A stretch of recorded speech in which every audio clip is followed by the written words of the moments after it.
In this tutorial we will discuss how to add your school staff to ChildCloud and how to allocate them to a classroom, as well as some other tips and tricks. To get started, log in as the administrator and click Our Staff in the top navigation bar.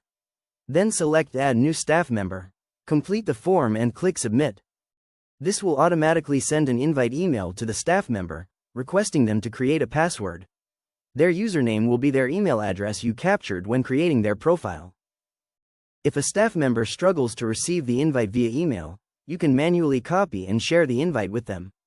Click the three dots when viewing the staff's profile to access the list of actions available. Then select the Share Invite Link option. This will display their unique invitation URL.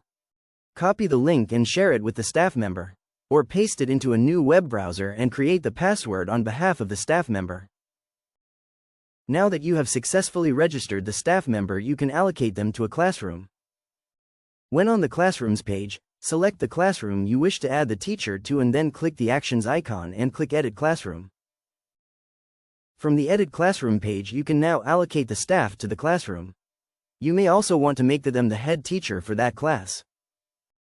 ChildCloud lets the teacher either be allocated to a classroom or a subject.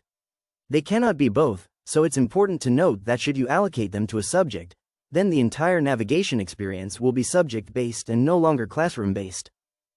A general rule of thumb is that should the staff teach across multiple classrooms, then we recommend allocating them to subjects. Add a new subject if it doesn't exist. We have a tutorial video dedicated to the Subjects module, so we suggest watching that should you wish to learn more. To edit a staff's information, select the Actions icon and then select Edit Profile. On this page you have a wide variety of options available.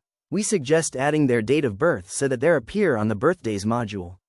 Adding a profile photo also helps personalize the viewing experience. Once the teacher has logged in, they also have the ability to edit their own profile. You may wish to grant a teacher admin access without having to recreate a new profile. You can do this by clicking the button at the top of the page. This will allow them to switch between their admin and teacher portals easily. Should you wish to delete a profile, click the Actions button and select Delete. One thing to bear in mind is that it's often easier to edit the departing teacher's profile with the new teacher's information. This way all of the existing settings will remain intact, and you won't need to allocate the new teacher to classes, lessons, etc.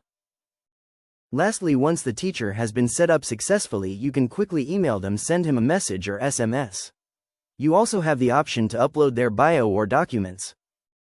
Don't forget to like and subscribe to our channel should you wish to be updated with new content.